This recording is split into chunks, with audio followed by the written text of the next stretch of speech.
Boa noite, Saulo. Saulo Fortunato, obrigado por sua presença. Estamos começando. Boa noite, Sandrinha, minha amiga seguidora de sempre. Boa noite, bom contar com você, por aqui com vocês, por aqui. Boa noite, Pedro Fernandes, boa noite, Ceci, boa noite a todos. Uhul, diz Saulo. Hoje nós temos novidades. Márcia Barreto, pedagoga, boa noite. Hoje nós temos uma novidade importante para anunciar para vocês. Vamos ampliar esse acesso dos nossos amigos e amigas internautas que participam das terças distópicas. E daqui a pouco eu sei, Saulo, que você é nosso seguidor. Boa noite, Ana Cláudia Santos Fraga. Boa noite, Zilnei, Tayane Carvalho, que estão entrando. Começando a chegar os amigos. Daqui a pouquinho, a nossa convidada da noite. Hoje nós temos um tema muitíssimo interessante. Por isso mesmo eu peço a vocês que vocês convidem os amigos, as amigas. Nesse caso de hoje, sobretudo, olha, está chegando aqui a nossa convidada da noite. E hoje, sobretudo, deixa eu ver se eu consigo aqui convidar a nossa convidada, fazer ela entrar. Vamos ter só um pouquinho de paciência, mas hoje é um dia não só para mulheres e homens, não é? Porque essa é uma luta tanto nossa, não é? Feminina e masculina. Parece que está chegando aqui. Estou esperando aqui para uma maior visibilidade Opa! Está chegando a nossa convidada. Oh, quanto tempo! Tudo bom? Tudo. Eu estou muito, assim, familiarizada com a gente. Você me disse, mas nós vamos nos ajustar e vai dar tudo absolutamente certo. As pessoas estão entrando. Vamos fazer uns testes para poder ouvir seu áudio e sua visão. O seu vídeo está ótimo. Eu só queria que você falasse um pouquinho. Nós ainda não estamos começando a live. Sinta-se, portanto, num ambiente informal, não é? Mas fale um pouquinho, só para a gente testar o som. Tá ótimo, tá ouvindo aqui esse sotaque baiano que eu tanto sinto saudade. Toda vez que eu volto um pouquinho com sotaque, mas aí muito tempo fora. Eu estou te ouvindo bem, então o teste já foi um teste positivo. Nós estamos começando a ter o acesso, né, dos chamados internautas, que eu prefiro, Clara, você vai me perdoar de vez em quando, eu, ao invés de falar professora Clara, eu vou escorregar e vou dizer nós Clarinha, somos porque eu sou contemporâneo de muita coisa, né? Nós somos, né? De muita história, né? Então, nada dessa formalidade. É um papo, pelo que eu... Nada isso mesmo. É isso mesmo. Então, de vez em quando eu vou dizer professora Clara, de vez em quando eu vou dizer Clarinha, porque é assim que eu lhe conheci e é assim que carinhosamente... que é melhor, Os baianos, seus amigos e amigas aqui na Bahia, sempre te chamaram assim, então não vai ser diferente agora, né? Essas pessoas que vão entrando, eu vou sempre, dentro do possível, Clara, eu vou anotando, registrando, porque certamente são pessoas também que estão aqui, especialmente estão aqui por conta da sua presença, da sua fala, da sua participação. Então, muitas vezes é um amigo, é um parente, é uma pessoa que você conhece. Aí eu sempre faço questão de estar citando essas pessoas, que aí você vai dizendo também se conhece e eventualmente cumprimentando. Então, esse papel de registro é meu, não se preocupe com isso. Eu vou registrando e você vai identificando. Tem gente aqui que sempre está aqui porque me segue, porque está aqui sempre no canal. Você vai saber um pouquinho agora o que é esse canal, qual é o seu propósito, qual é o seu objetivo, mas muita gente está aqui hoje por conta da sua presença. Então, boa noite, Meia Celestino, que está chegando, é uma seguidora nossa, alguém que está aqui sempre. Boa noite, Aninha. Os perfis, eles não coincidem com os nomes, então quando tem um nome no perfil é mais fácil, mas se vocês quiserem se identificar para a professora Clara ou para a Clarinha, como vocês quiserem, bota o nome aí no chat, chega aí embaixo e faz no comentário. Eu sou fulano. Está aqui a Mariana de Freitas, por exemplo, que está aqui com a gente. Está aqui o Enildo, o Ney Rios, a Jerusa Caldeira, a Wanda Borges, está aqui também, a Tainá, ou Taina Paulino, o Isaac Rabelo, meu amigo e irmão. Você já identificou gente aí, Clarinha? Tainá, você sabe, Tainá Paulino é a minha nora. Ah, legal. Legal. Nora querida, e eu tenho um netinho, ela é a mãe do meu netinho. Você também tem um netinho, e eu também, viu, Clara? Maria Vitória, o nome da minha netinha, 4 anos. Netinha, e o seu? Né? O meu tem 2 anos, fez agora, netinho, Miguel. 2 anos. 2 anos. A Maria Vitória, ela é filha do meu filho mais velho, o Vladimir, que é filho de Ana Guerra, que você deve lembrar, que é a minha primeira esposa, né? Irmã de Sérgio Guerra, da família Guerra aqui da Bahia, né?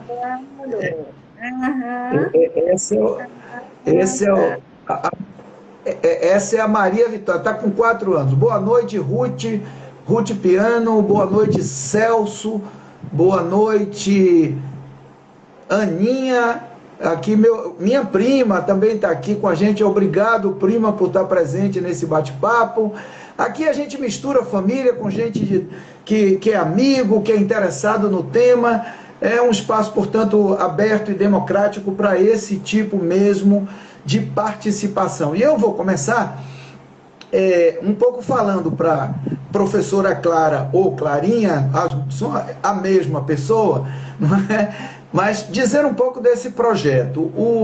O projeto da Terça Distópica é algo que começou em novembro do ano passado. Eu procurei ver de que forma eu poderia contribuir para que nesse momento em que estamos cercados por tantas distopias, não é? Por tantas vilanias, por tantas opressões, de que maneira que a gente poderia pôr o conhecimento a serviço da luz e da libertação, no sentido do conhecimento, como diz o Spinoza, o Nietzsche, como o mais potente dos afetos, ou seja, o conhecimento como um caminho para o reconhecimento desse mundo cercado de tantas distopias, mas também para a proposição de novas utopias. Então começamos isso em novembro e hoje com você eu estou fazendo a 45ª das nossas lives. Já são 45 entrevistas em que nós, Clara, conversamos sobre todo tipo de assunto. Eu busco sempre assuntos disruptivos, o que eu chamo de fora da caixa, assuntos controversos, não é? Mas aqui nós já falamos de física quântica com Olival Freire, que é o seu querido amigo também, uma pessoa conhecida de todos nós, nosso amigo comum, mas já falamos também aqui de meditação, de mindfulness, já falamos aqui de os mais diferentes assuntos que interessam ao ser humano, né? E que se colocam... Exatamente. Então essa é a intenção do programa. E eu sempre começo o programa, esse nosso bate-papo, com um bordão. Eu sempre falo assim: olá, gente que pensa fora da caixa. Porque o que a gente quer aqui é a participação de pessoas que pensem um pouco mesmo fora da caixa e que reajam ao que o Roberto Crema, o Pierre Weil chamavam de normose, ou chamam de normose, né? Que é a ideia de naturalizar todas essas distopias, todos esses acontecimentos que negam o processo humano civilizatório e achar que tudo isso é normal, que tudo isso é isso mesmo, e é assim mesmo, vamos nos acostumando. Não, não vamos nos acostumando, vamos tomar conhecimento e de forma crítica e emancipada tomar posição sobre isso, não é? Sem aqui querer, nós não temos um projeto que tenha um cunho partidário, porque não é o propósito, não é este o espaço, mas ele tem um cunho essencialmente político, político no sentido exatamente de propor essas reflexões. Como disse, hoje é a nossa 45ª live, hoje, dia 14 de setembro de 2021, do 157º dia do ano no calendário gregoriano. Faltam 108 dias para encerrar o ano. 108 dias. Parece que esses 2 últimos anos nunca encerram, né, Clara? Mas faltam 108 dias. Eu sou Ney Campelo, professor, educador, poeta, escritor e um decidido fora da caixa. Aqui nós estaremos sempre debatendo temas disruptivos, temas atuais, e aqui hoje nós temos a nossa convidada. Primeiro, portanto, o meu boa noite para a professora Clara Araújo, nossa convidada de hoje. Boa noite, Clara. Dá uma boa noite aí para a nossa turma. Boa noite para todo mundo que está nos assistindo. Eu comentei antes, mas é mais uma vez uma alegria aqui voltar a revê-lo, ainda que virtualmente, espero dentro em breve presencialmente. Mas muito obrigada pelo convite, acho que vai ser muito legal poder bater um papo assim descontraído, sem exatamente para pensar fora da caixa, pensar e pensar, né? Para poder a gente ver o que a gente faz nesse mundo distópico mesmo, como você está falando. Muito legal, muito legal. Tá aqui, adoro quem está chegando aqui, a Shirley Andrade Cruz, Shirlinha, Shirloca, a companheira de Elias Ramos de Souza, grande amigo.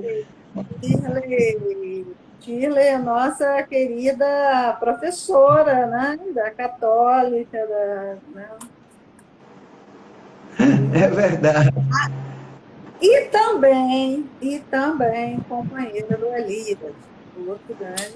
E também o companheiro Elias. Tá vendo aí? Registre-se, Elias. Elias, você hoje vai ter a chance de assistir esse bate-papo ao lado de Shirley.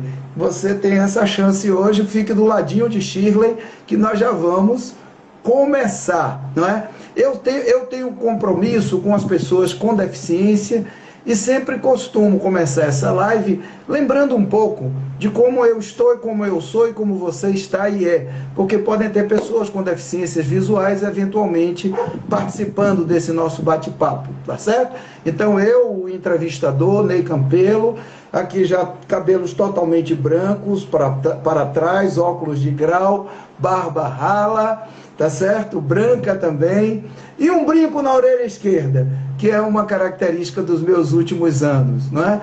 E do outro lado, camisa polo preta. Do outro lado, a professora Clara Araújo, cabelos pretos, óculos de grau, e com uma camisa, uma blusa preto e branco listrada. Azul e branca listrada. Azul e branco listrada. Elias já acabou de dizer, cheguei.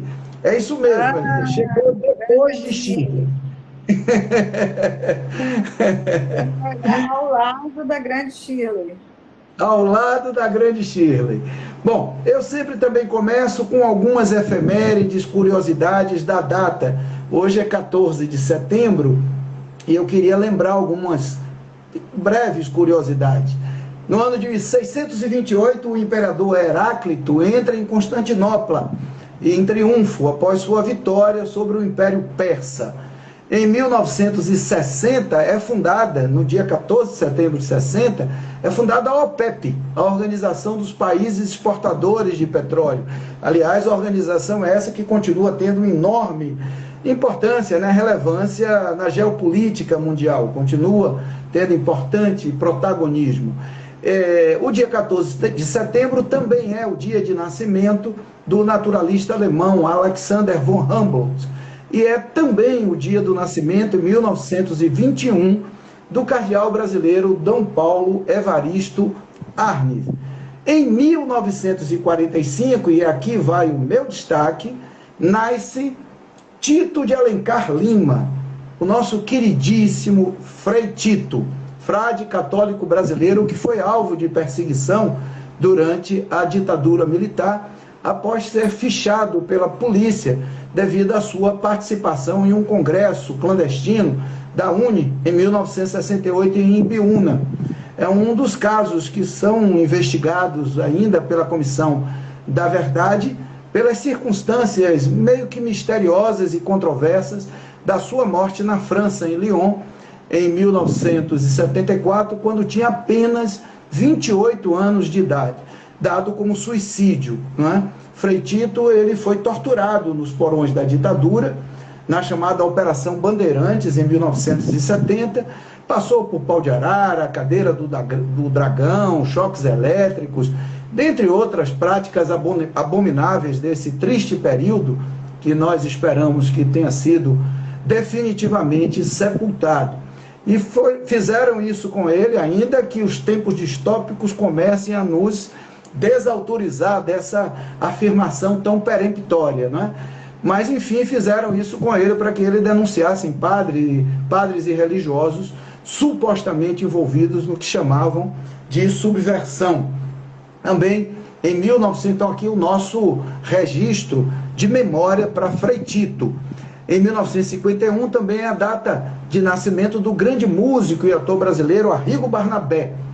E em 1983, uma cantora e compositora britânica muito querida por todo o mundo, né? Porque é a chamada rainha do soul britânico, a diva do jazz, que também morreu muito cedo, suicidou-se também muito cedo, aos 27 anos, que foi Amy Winehouse, né? Foi a data de nascimento, hoje é a data de nascimento, né, em 1983, de Amy Winehouse. Falecimento de Patrick Swayze, aquele ator e cantor estadunidense que teve grandes atuações em filmes como Ghost, Dirty Dance, Point Break, vários filmes. Faleceu aos 57 anos, depois de 2 anos de luta contra um câncer no pâncreas. E também é a data do falecimento, 14 de setembro, de Grace Kelly. Grace Kelly, atriz considerada como a princesa mais bonita da história e que teve o Oscar de melhor atriz no filme Amar é Sofrer. Essa live é uma live interativa. As pessoas que quiserem fazer perguntas, observações, vão no chat e perguntam, que na medida do possível eu vou repassá-las para a professora Clara Araújo. No final da live a gente deixa ela inteiramente gravada no IGTV, no meu perfil, no meu canal, o Distópico Ney Campelo. Portanto, quem não pôde assistir a live agora, ou não vai poder assistir, ou quer compartilhar com seus amigos, parentes, podem fazer isso através do IGTV lá no Instagram. E hoje, Clara, eu tenho uma novidade para esses internautas. A gente está querendo expandir o acesso de pessoas a esses debates das terças-feiras. Portanto, a partir de hoje, nós estamos repostando esta live do Instagram num canal que eu criei no YouTube.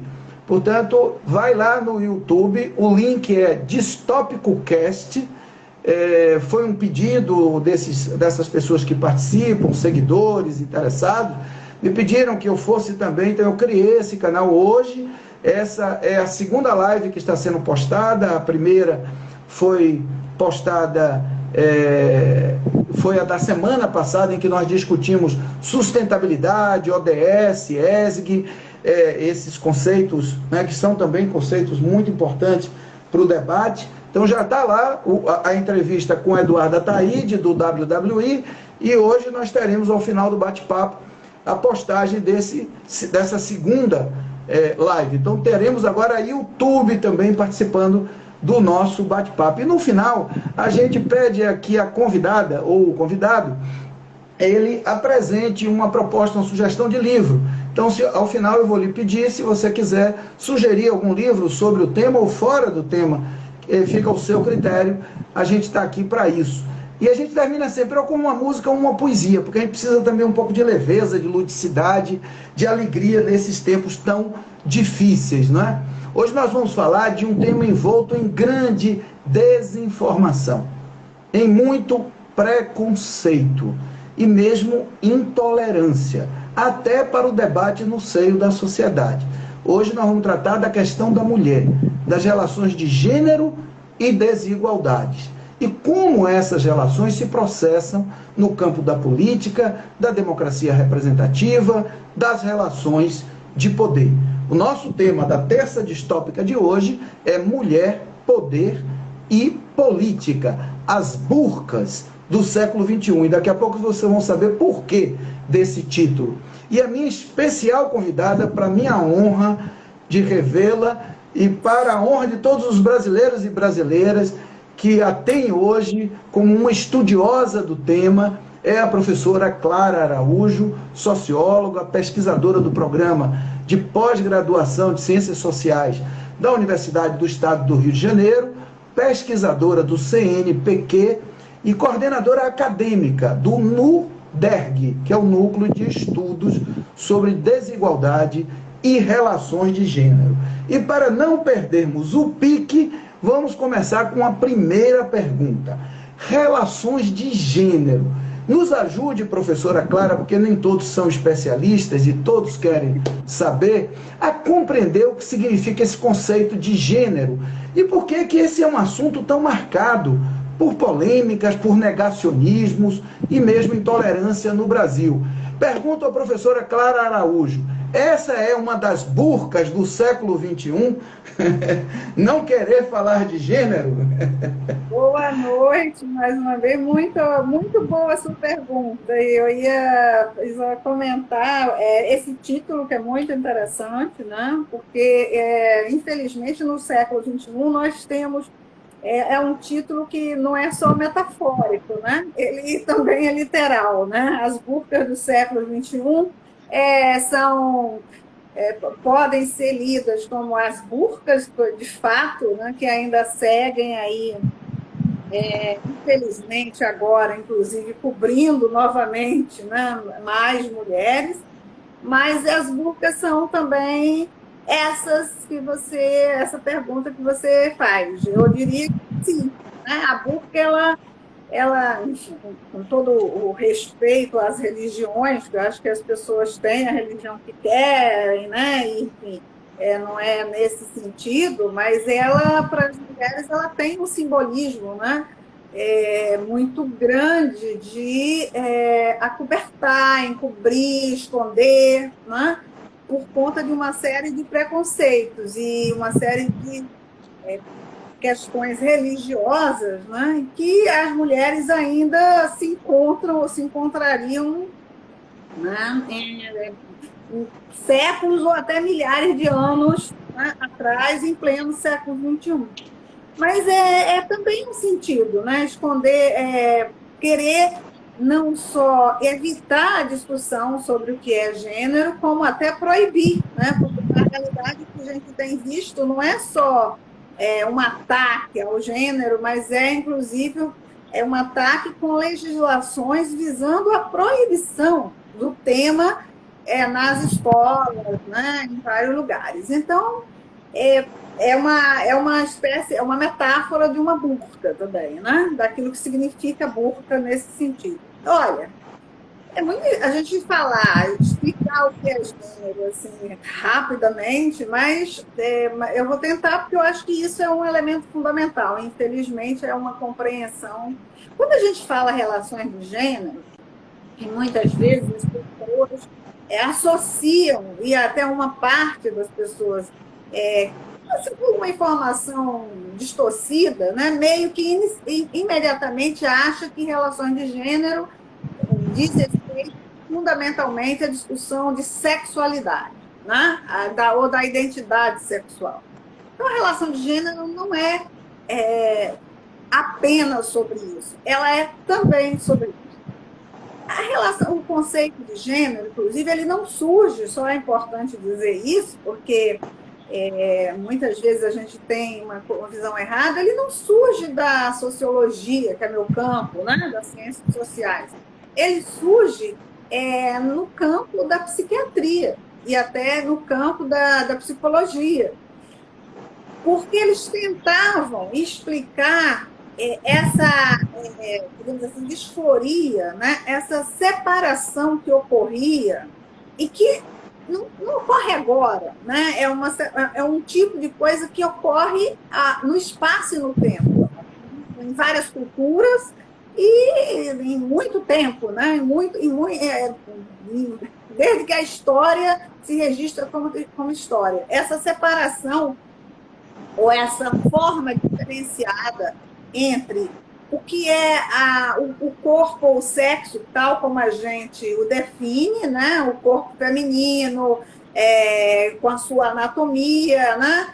E o corpo masculino com a sua anatomia, que é o sexo, e aquelas representações, aquelas questões que dizem respeito ao que a gente chama de identidade, né? A forma como o que a gente deveria ser pelo fato de ser definido como mulher ou como homem.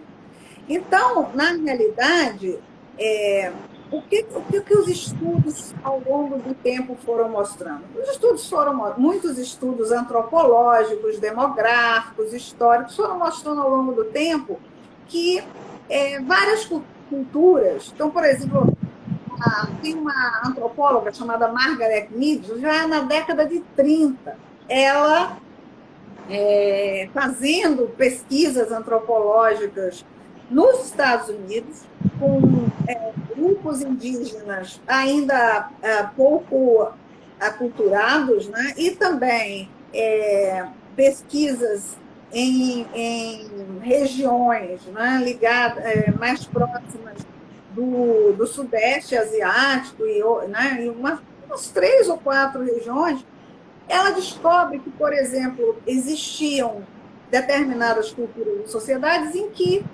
aquilo que a gente imagina normalmente como se fosse uma coisa natural de ser mulher, ou ser frágil, ser, né, a própria sexualidade. Eu sou mulher, então eu tenho que, ou eu só me relaciono sexualmente com homem. Né? Eu sou mulher, logo eu sou frágil, eu não tenho força, eu sou mulher, logo eu sou meu lado racional é pouco, meu lado afetuoso é muito. Eu sou homem, logo eu sou musculoso, eu sou forte, enfim. Essa coisa que a gente já sabe, né? Então, a primeira coisa é exatamente essas descobertas antropológicas, elas serviram para dizer, olha, não necessariamente, né, embora exista um padrão que é maioritário ao longo do tempo e do espaço, mas o padrão é exatamente porque ele não é a coisa única. Você tem, digamos assim, um contínuo em que não necessariamente o fato da pessoa nascer com o corpo de mulher significa que a pessoa vai ter uma sexualidade voltada, né, para o sexo oposto, ou não necessariamente ela vai ser fraca, ou não necessariamente ela vai vai cuidar só da casa, ou seja, historicamente, antropologicamente, demograficamente, uma série de estudos ao longo do tempo foram mostrando que existiam culturas, existiam sociedades, né, que isso não era uma correspondência direta. E no caso dos psiquiatras e psicólogos, na década de 50, né, 60, eles começam a receber pessoas que também se diziam, digamos assim, num corpo errado. Né? A gente já ouviu muito esse tipo de expressão. Ou seja, você nasce com o sexo biológico feminino, mulher, né, definido como mulher, e necessariamente você tem que se encaixar, né, você tem que estar dentro da caixinha, né? Usando essa expressão. Boa comparação. Exatamente. Então, é como se você não corresponder àquilo, né, ou não estar na caixinha, não pudesse acontecer. Então,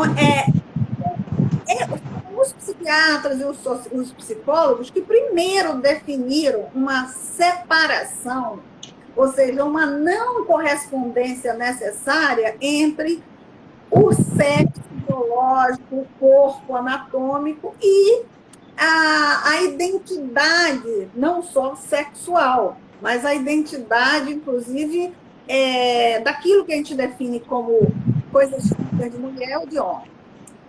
Por exemplo, já, no início da década de... No início da década de 2000, a revista Marie Claire, que é absolutamente suspeita, é uma revista de consumo feminino, faz uma reportagem muito interessante sobre o que ela chamou de os homens flores de Bora Bora. O que são os homens flores de Bora Bora? Será que é o meu celular aqui? Não. Bora Bora não são ilhas no Pacífico, né? Que foram, inclusive, muito depois que os Estados Unidos, depois da Segunda Guerra, os Estados Unidos implantaram bases lá, e nessas ilhas, os homens, a socialização, eles tinham homens, digamos, sexo correspondendo ao gênero, mulheres correspondendo ao gênero, e os que eles chamavam maduros, que eram aqueles que não eram nem homens nem mulheres, e que, por exemplo, eles queriam ser socializados a partir de determinada idade, se identificavam com os chamados trabalhos das mulheres, e as próprias mães faziam a educação. Assim como eles tinham os casais, que eram pessoas do mesmo sexo, homem, que um se vestia de mulher, e, inclusive, a irmã de um deles ficava grávida para dar o filho para eles. Ora, isso... os americanos chegam lá, nessas ilhas, durante a Segunda Guerra Mundial. Eles encontram isso. Ilhas que eram absolutamente pouco exploradas. Né? Aqui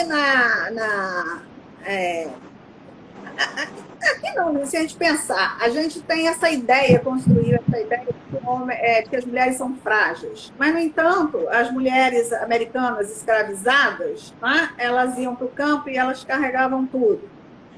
Então, o gênero, ele não diz, ele diz respeito tanto àquilo que é, digamos assim, uma dissociação, né? Não existe uma correspondência entre o que eu sou do ponto de vista anatômico, o que eu sou do ponto de vista da minha sexualidade e o que eu sou do ponto de vista da minha identidade de gênero. Em geral, ou seja, a gente pode, sociologicamente, a gente pode até dizer que isso é o que se encontra mais. Mas isso não é apenas o que se encontra e o resto é uma anomia, né? Então, o porquê de ao gênero ser hoje uma das burcas do século XXI? Porque, na prática, ele abre uma possibilidade para pessoas que não... Hoje até existe uma discussão nos grupos LGBTQI+, sobre isso, é biológico só, não é? Enfim, você tem aí uma série de discussões, mas na prática você está concebendo uma possibilidade de que pessoas possam se identificar de forma diferenciada. E isso, historicamente, sociologicamente, antropologicamente, é encontrado em diferentes lugares, em diferentes países. Né? Perfeito. Só para dar um exemplo daqui. Vamos pegar aqui o Rio de Janeiro. Eu, aliás, estava lendo um livro recentemente que chama-se O Rio Antes do Rio. É um livro muito interessante. Né? Aliás, eu acho que até seria esse livro que eu fiquei fascinada por esse livro, sobre os primeiros registros dos tupinambás, né, no Rio de Janeiro, na primeira década de 1500, primeira e segunda, até até o início até o final do século XVI. E uma das coisas que são descritas pelos primeiros viajantes eram que eles encontravam em aldeias mulheres que eram guerreiras, tais como os homens, né? E que viviam com outras mulheres.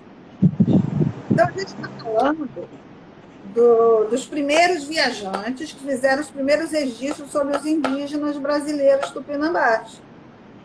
O que é isso? Né? Saindo desse discurso, como ler isso? É disso que o gênero trata. Ainda, neste mesmo livro, eles fazem um registro que os tupinambás eram muito guerreiros, né? E viviam para a guerra, né, inclusive. Então, como eles iam, às vezes, para passar um mês fora, né, incursões para a guerra, e eles tinham que estar com os braços livres por causa dos armamentos, para levar os armamentos, todo o peso que tinha que ser carregado era carregado pelas mulheres. Então, as mulheres iam com eles à guerra, né, e elas carregavam. Mas a gente é socializado dizendo que mulher é frágil, que mulher não aguenta peso, que mulher não carregava peso. Então, é importante que a gente também retenha que o gênero não diz respeito só à discussão da sexualidade. Ela diz respeito a essas construções que normatizam o que é ser mulher. E que acabam também hierarquizando essas construções. Porque não é só que a gente aprende que mulher não carrega peso, que mulher é frágil, a gente aprende que mulher chora, que mulher não racionaliza, né? Ou seja, a gente hierarquiza isso. Né? Então, o trata dessas coisas. Muito bom. Muito bom. Uma excelente introdução, muito informativa, muito rica de informações e que nos levam a isso, a ter o cuidado, antes de nós emitirmos opiniões, a olhar um pouco mais para a história, a identificar os registros, e que são registros que não são opiniões, são fatos, não é? São fundamentos históricos, não é? E a professora Clara, ao trazer essas informações, nos levam a sair um pouco dessa coisa meio rasa, como se tudo que nós estivéssemos discutindo hoje fosse um debate de opiniões, não é? Não é só um debate de opiniões. É preciso que a gente tenha mesmo fundamentos científicos, né, que a gente tenha cientificidade para aquilo que a gente deseja conhecer e emitir a sua também opinião.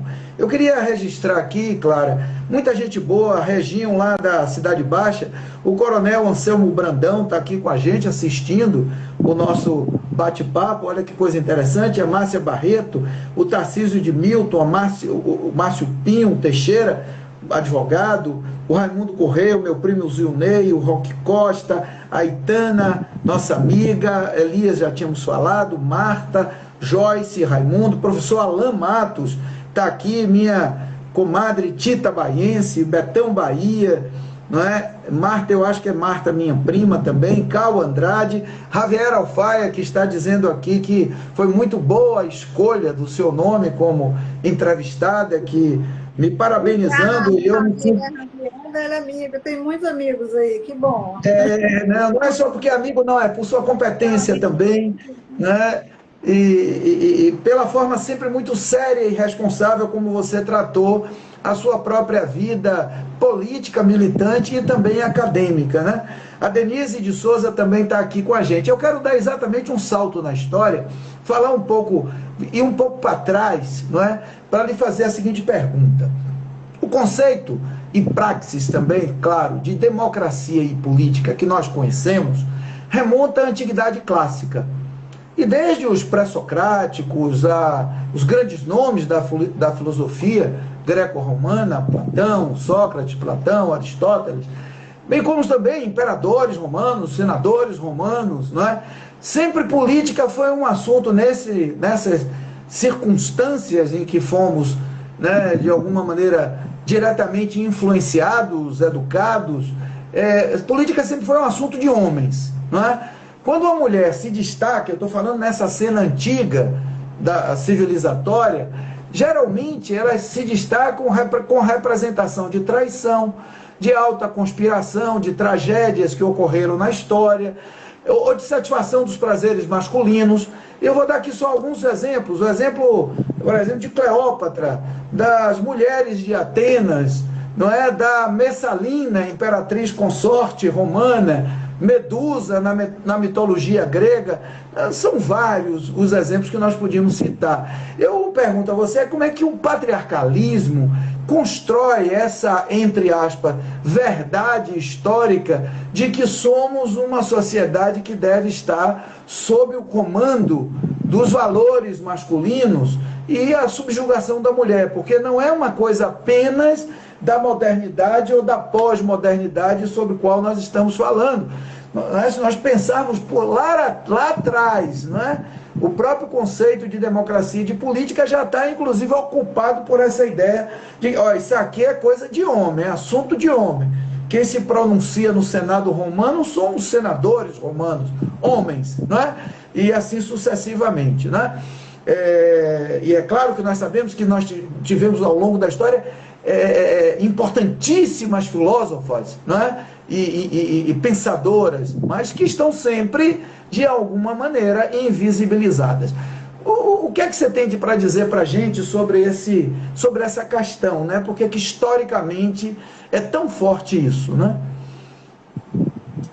Olha, então, tem duas discussões sobre isso, né? Uma você coloca uma questão que é fato, né? E acho que a gente vive nesse mundo distópico, uma das coisas importantes é a gente pegar essa questão, né?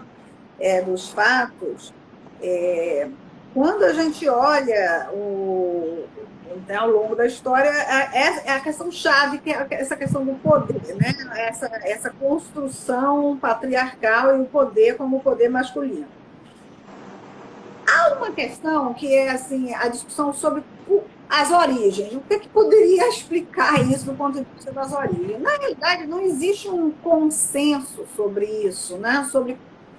Até durante muito tempo você tinha uma explicação mais pela linha.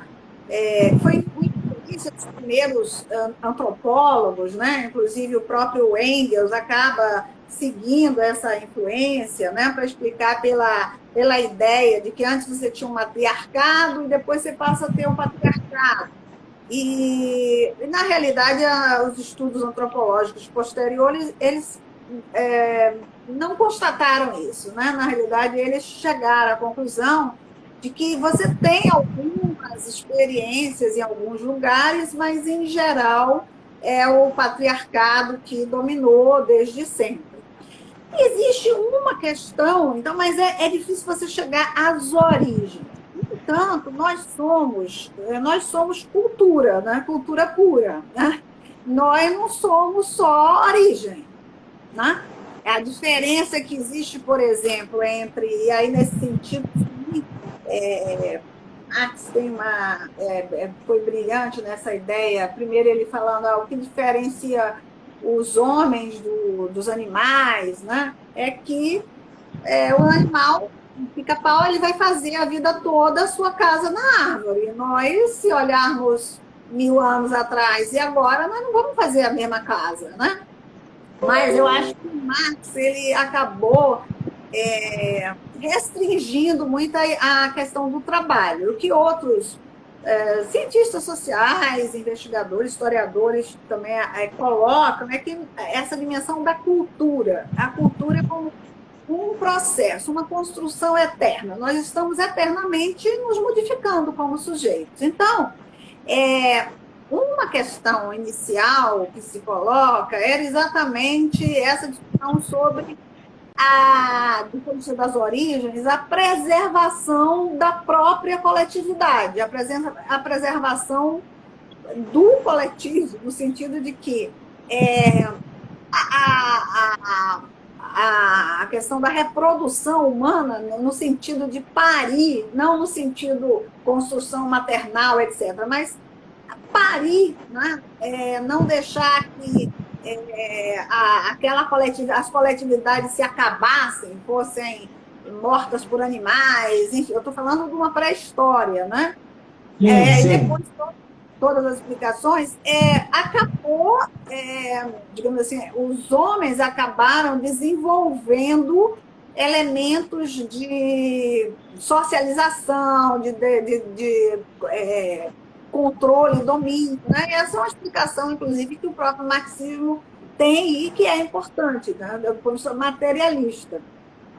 Ou seja, há um momento histórico em que as mulheres ficam para trás, no sentido de que as condições eram tão adversas e elas eram aquelas que tinham filho, tinham que amamentar, enfim, amamentar. Eu não estou falando aqui de toda essa casca de cebola cultural, a mãe, a maternidade, eu não estou falando disso, não, estou falando lá na pré-história da questão da própria sobrevivência mesmo, né? Então, há uma interpretação sobre esses momentos em que você começa os processos de socialização, em que você começa os processos de decisão coletiva, né? E que essa questão dos recursos, né? Quem acabou tendo recursos, tudo isso. Então, isso é um aspecto, né? Outro aspecto que também se coloca que essa digamos assim, da guerra, da violência na própria sobrevivência, e essa associação com esses momentos, não é nem a questão da fragilidade, de que as mulheres não eram agressivas, não eram guerreiras. As condições das mulheres serem guerreiras eram menores do que a dos homens serem guerreiros, do ponto de vista dos seus momentos, né, em que estavam grávidas, assim, você tem históricos de mulheres guerreiras, mas existiam essas condições. E isso acaba construindo uma série de questões, porque a organização das coletividades ela envolve disputas. A questão dos recursos, né? O que é o recurso, como você distribui, como você tem acesso, tudo isso sempre foi um elemento muito chave e precário. Por exemplo, no caso dos gregos, né, é um dado interessante, porque você vê como é que o gênero já estava ali presente. Então, não é só uma construção, digamos assim, racional, em que os homens estão lá e eles elaboram aquilo e eles dizem assim, então vocês não podem. Tem toda uma construção. Veja,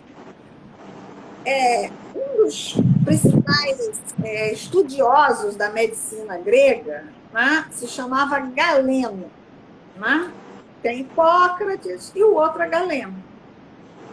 O Galeno ele deixa várias coisas escritas sobre o corpo e a interpretação do corpo. Essas coisas vão servir de referência até a Idade Média, né, até o final da Idade Média.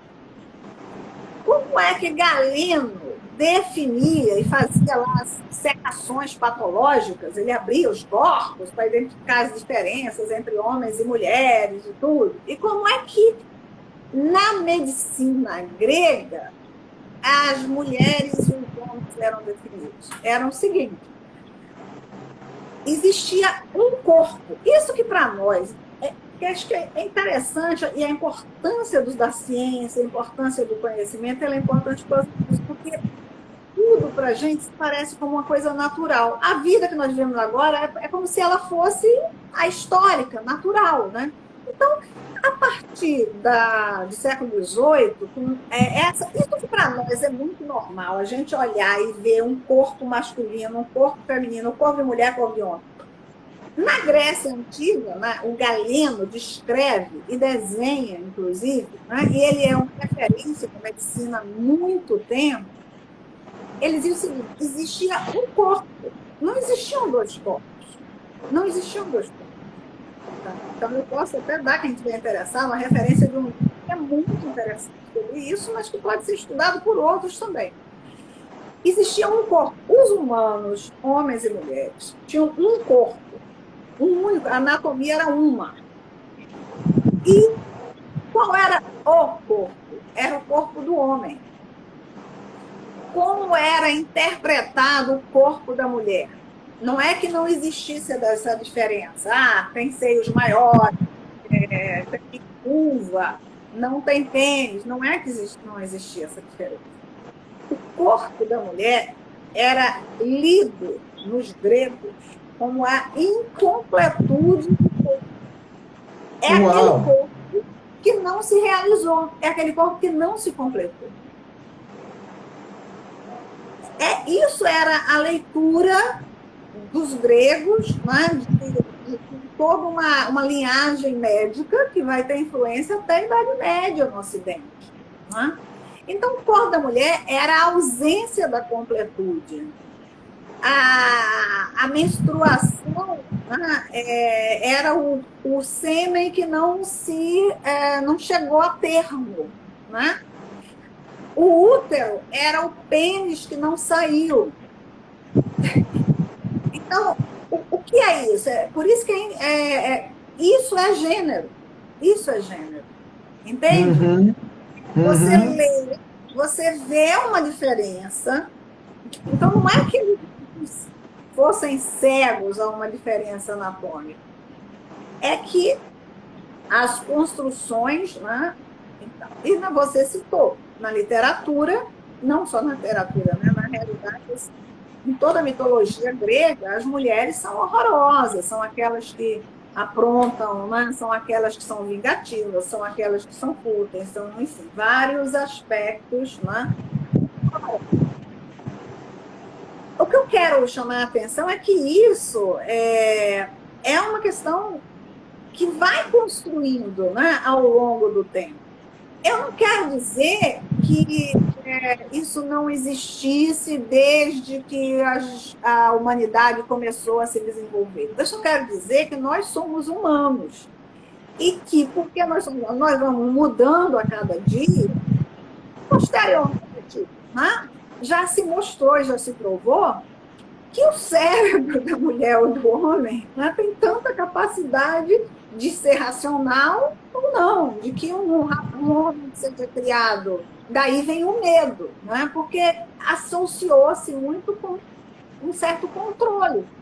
Então, tem aí todo um medo, né? Você tem poder, você tem uma série de coisas, você tem espaço, né? E você tem uma estrutura que se constrói meio que naturalizando. Perfeito. Eu teria N histórias que não são da agora para contar, mas senão eu vou ficar cansando aqui. Mas então, eu acho assim. É que é muito. As pessoas, digamos assim, então, é isso que você falou, essa distopia e essa superficialidade em que a gente ouve as coisas e a gente não vai atrás daquilo que é o conhecimento.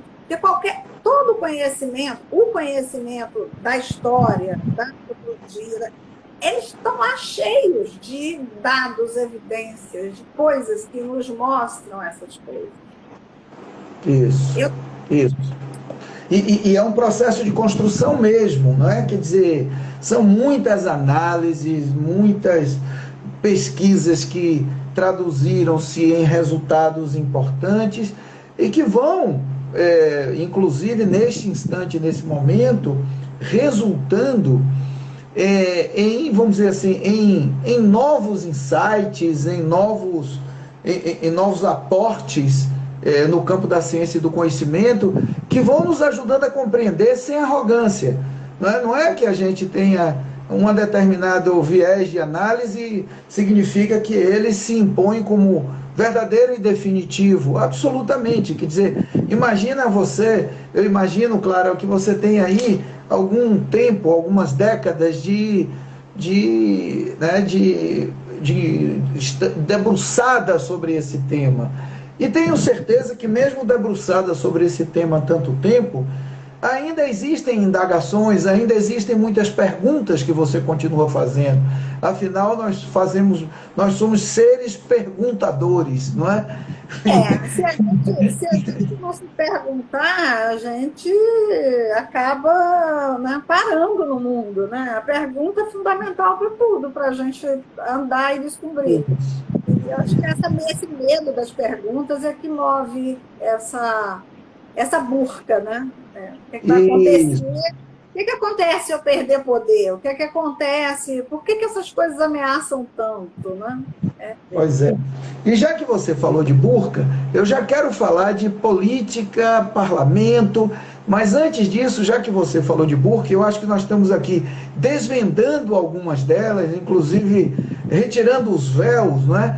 Você disse uma coisa muito interessante, isso não é um comentário que absolutamente tem nada a ver com desrespeito à religiosidade, mas é a percepção de que a burca acabou se transformando num elemento representativo do obscurantismo religioso, do reacionarismo político, não é? Da insensatez e até da desumanidade. E muitas vezes fundamentada em uma religiosidade que absolutamente não tem nenhum paralelo para aqueles que efetivamente, verdadeiramente estudam, por exemplo, o Alcorão, porque não está lá muito do que é dito, absolutamente não está lá no Alcorão, e nem Maomé disse isso, mas vem as verdades, e agora que nós estamos no mundo da pós-verdade, não é?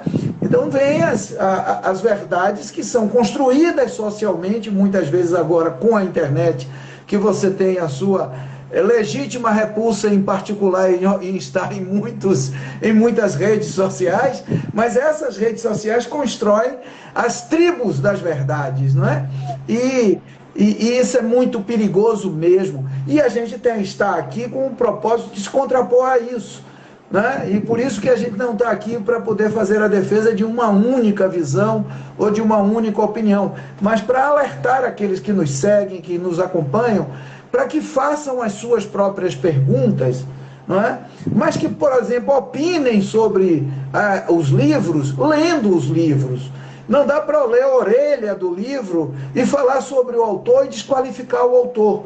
Então, se quer falar sobre a questão da mulher, do feminismo ou do sexismo, como outros falam, mas estuda isso. E estudando e lendo e se apropriando, aí sim você está em condições de emitir sua opinião. E já que você falou de burca, me lembro aqui dessa questão das mulheres afegãs, que voltam a sofrer, né, com essa nova possibilidade desse novo ciclo de ameaça política e religiosa dessa falange chamada de talibãs.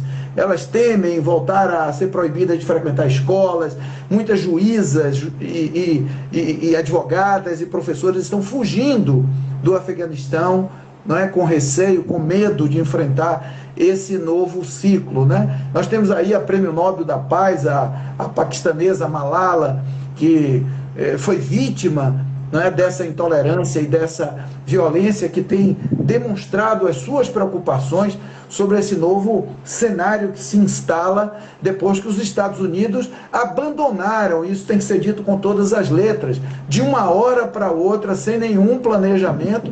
Não é que nós desejemos que os Estados Unidos esteja e interfira na autodeterminação e na soberania de povo nenhum, mas na medida que você ocupa dizendo que está ocupando para tentar pacificar, não dá para você largar de mão e deixar a população, né, à míngua, às moscas, etc. Então eu pergunto, qual a sua opinião sobre a situação do Afeganistão hoje, no que tange especificamente, não é preciso entrar numa discussão sobre o contexto geral, mas sobre as mulheres e meninas que estão lá, morrendo de medo, inclusive agora já não podem mais sair às ruas, porque tem que ir acompanhada por um homem, muitas vezes, né? Apesar do Talibã dizendo que não vai ser nada disso, que elas vão poder continuar estudando, mas a gente conhece a história e sabe que não foi assim, né? Queria uma opinião sua sobre isso, Clara. Bom, isso primeiro, independentemente das outras questões, né, eu acho que se coloca aquilo ali, do ponto de vista da interpretação sobre como eles devem se comportar, é pior do que o medievalismo, né? Eu diria que é uma coisa de uma violência, porque aquilo é violento. Primeiro isso, eu não sou, enfim, não sou uma especialista, não conheço, então não vou falar aqui daquilo que eu não conheço, mas Eu já li a respeito um pouco, né? Inclusive sobre essa questão da identificação, da origem mesmo da burca, né? A, o que explicava a burca, né? A burca era uma coisa usada em determinadas circunstâncias, na época do Maomé, mas assim, circunstâncias tribais, quando é, as tribos, né, guerras tribais eternas, constantes, né, é, era uma forma de, teoricamente, preservar as mulheres. Né? Então, as mulheres usavam aquilo para se proteger em épocas de guerra. Tinha lá toda uma explicação, não tinha outro sentido a não ser esse. Né? Então, ainda que a gente possa ter essa ideia, né? Ou seja, então existiu uma época, essa época não é mais essa época. Né? Então, há uma questão até humanitária. Né? Primeiro, Isso. é um nível de patriarcalismo que impede as mulheres, e isso antes, quando o Talibã estava lá, isso acontecia, mas é importante dizer o seguinte, que ao que tudo indica, mesmo agora, nesse período, né, os americanos entraram lá, mas a grande parte do Afeganistão ela é rural, né, é tribal, ela é com difícil acesso. Né? Então, você tinha ali algumas cidades, né, que as mulheres tinham certas condições, mas efetivamente, né, você não tinha um paraíso, porque os americanos também tratavam de passar essa imagem. E, em relação a isso, eles investiram muito pouco, né? Investiram nas cidades, em alguns lugares. Mas antes mesmo, quando os talibãs tomaram o poder, né, estimulados pelos Estados Unidos, treinados, estimulados também nessa guerra toda, diga-se de passagem, as mulheres passavam fome. Né? Então, você tem uma série, não é um nível de fundamentalismo, né, que realmente acho que não há como você ter um mínimo de apoio a uma coisa daquela. As mulheres que ficavam viúvas, ou que ficam, agora vai ser de novo, se eles viúvas, que não tinham rapazes, filhos, elas não podiam trabalhar, não podiam sair para comprar, né? Elas passavam fome. Os efeitos disso, por exemplo, quando eles tomaram o poder na Afeganistão, sobre os hospitais e sobre as escolas, porque os hospitais, até por uma questão de gênero também, né, uma estrutura hospitalar ela é garantida principalmente por enfermeiros e enfermeiras. Né? O médico, não é o médico que está ali. Né? O médico é uma parte dessa estrutura, a maior parte é enfermeiro, quem garante o funcionamento diuturno de um hospital. Elas foram proibidas de trabalhar em hospital, então hospitais fechavam, as pessoas morriam porque eles proibiram de trabalhar em hospital, as escolas tiveram que fechar. Quer dizer, tem um efeito sobre a sociedade, não é só sobre as mulheres. Né? E isso tem implicações do ponto de vista das famílias que perderam seus maridos, enormes. Então, se é alguma coisa que, de fato, a parte, todas as outras questões que eu acho que merecem ser discutidas, acho que a gente tem que, digamos, demandar das Nações Unidas, né, e de todo qualquer tipo de governo e poder que tenha um mínimo de respeito pela dignidade humana, é uma contrapartida dessas questões, né, de que as mulheres não podem, porque elas não são perguntadas sobre isso. Né? Inclusive isso, você tem o patriarcalismo, o extrato do patriarcalismo. Não se pergunta às mulheres se elas gostariam disso. Né? Ela não tem a mínima chance sobre isso. É como se fosse uma sociedade, de fato, né, de homens que não gostam de mulheres. E é interessante. Então, né? Parece, né? Não tem um filme que chamava Os Homens que Não Amavam as Mulheres. Né? Uhum. Aí você tem é como se você tivesse uma sociedade nisso. As mulheres são punidas, as mulheres são apedrejadas, as mulheres. É como se fosse uma vivência, né? Poder de uma falta de dignidade, né? Porque a gente. Acho que é importante a gente olhar, mesmo que a gente conceba que, de fato, isso existisse como um preceito, a história é que esses homens que hoje dizem isso, eles hoje usam fuzil de última geração para tomar o poder. Eles usam carro, eles usam várias coisas que não existiam na época de Maomé. Eles usam internet. Então, por que esse preceito, todos os outros não, mas esse preceito é garantido? Eu acho que tem uma questão assim, por que as mulheres ameaçam tanto? É uma questão. Perfeito. E você fala uma coisa interessante, né? Que eu andei lendo, essa coisificação da mulher, né? Quer dizer, que é tratado como um objeto qualquer. Recentemente andaram lá pesquisando e descobriram o seguinte, que é alto grau de homossexualidade, da homossexualidade masculina, do homossexualismo entre homens, ou seja, já que eles não buscam, inclusive, na mulher o prazer, porque acham que a mulher deve ser tratada como coisa, como objeto, então eles realizam os prazeres mesmo com os homens, entre homens. E esse mesmo preconceito que não discute a questão, né, desse fundamentalismo violento contra a mulher, esse mesmo preconceito omite esse outro tema que está embaixo da burca, né, que é o problema do homossexualismo masculino, né, que também é muito presente nessa sociedade entre os talibãs, né? Enfim, é algo para que a gente reflita um pouco, né? Eu acho que essa questão, quer dizer, aí né, já é uma. Mas é um dado muito, né? Porque essa ideia, né, de que acho que a grande burca, se a gente pensar nesses termos, eu estou usando muito aqui essa metáfora, é a questão do poder, né? Porque assim, você não dá sequer o poder das mulheres decidirem sobre como elas vão viver, né? Elas são. Agora, isso é bom que se diga. O Afeganistão é um extremo, né? É o exemplo extremo. É um exemplo, mas não é o único. A gente tem são coisas menos chocantes, digamos assim, né?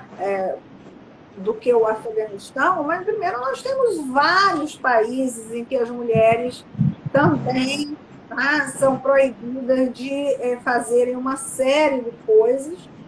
E, de certa forma, quando a gente estabelece, né, essa ideia, né, desse lugar natural das mulheres, como se fosse a família o lugar natural das mulheres, a gente também está estabelecendo um nível de cerceamento.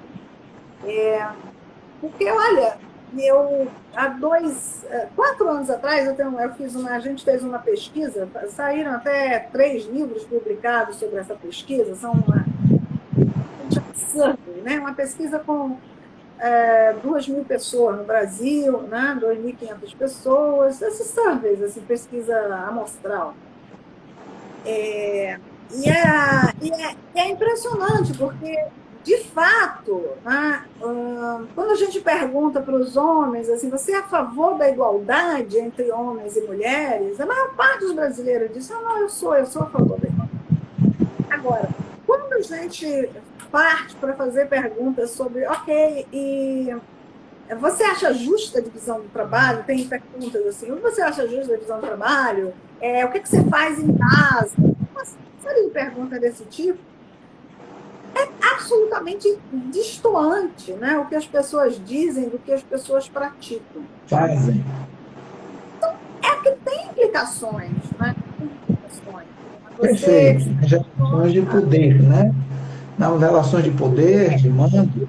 E eu quero entrar nesse assunto aqui agora com você, porque assim, conforme o mapa Mulheres na Política de 2019, aí você conserta a minha minha desinformação do ponto de vista da atualização, mas esse mapa de 2019, não estamos tão distantes, né, relatório da ONU, o Brasil ocupava lá a posição 134 entre 193 países no ranking de representação feminina no parlamento. No atual Congresso, me parece que o atual Congresso no Brasil, não sei se chega a 15% de participação de mulheres, né? E aí eu queria lhe fazer uma pergunta, pegando esses dois dados, participação feminina no Parlamento Brasileiro, no ranking internacional, a partir desse relatório da ONU.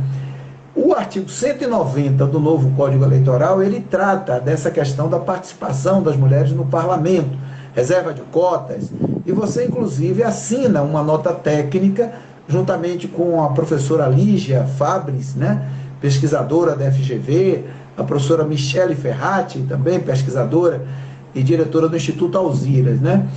Fala um pouco dessa polêmica sobre a participação da mulher no parlamento, né? E se esse parlamento brasileiro, essa atual configuração, triste configuração do parlamento brasileiro atual, se vai dar algum passo para trás, ou seja, o que vem por aí é atraso, mais atraso, ou se temos alguma luz, como diz o outro, é uma luz no final do túnel, ou é a locomotiva que está vindo na nossa direção? Pois é. Olha, parece mais uma locomotiva, né, vindo na nossa direção do que uma luz no final do túnel.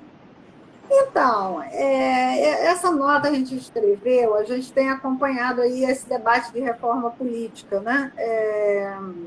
Enfim, o Brasil, a cada 2 anos, faz uma reforma e a gente não vê luz no fim do túnel. Essa é a questão. Só um minutinho, desculpa.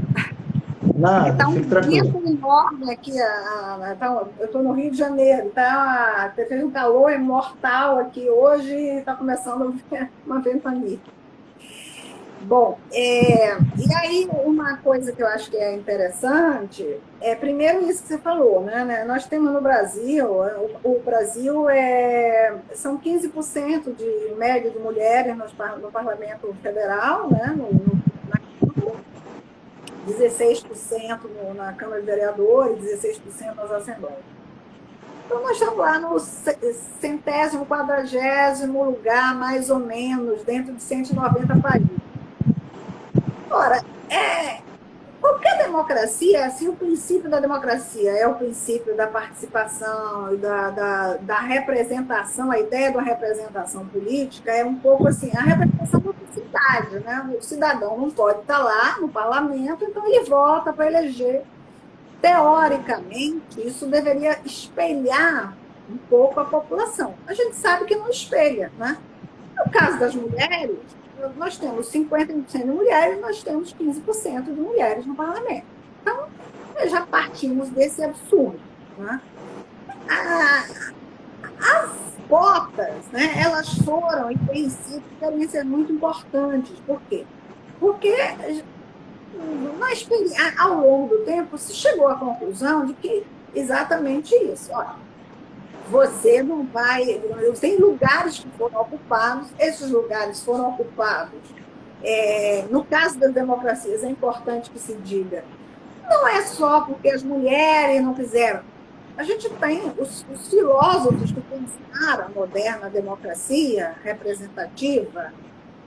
Você vai pegar lá Locke, vai pegar Hobbes, vai pegar mesmo Rousseau, que tinha uma visão mais coletivista. Você vai pegar mesmo os federalistas, enfim, todo esse arranjo, ou você vai pegar os debates da Revolução Francesa, né?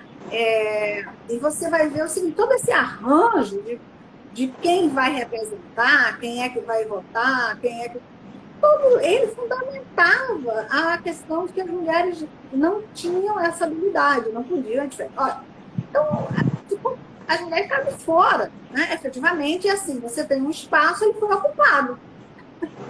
Então, para que você possa estabelecer algum tipo de justiça, você tem que deslocar alguém para o espaço, né? E óbvio que tem uma série de coisas aí aquilo que a gente chama capital político, capital eleitoral, que vão se acumulando favoráveis aos homens. Então, as ações afirmativas como as cotas, elas foram medidas e têm sido muito importantes no México, na Argentina, na Bolívia, no Peru, não, todos os lugares, todos os países da América.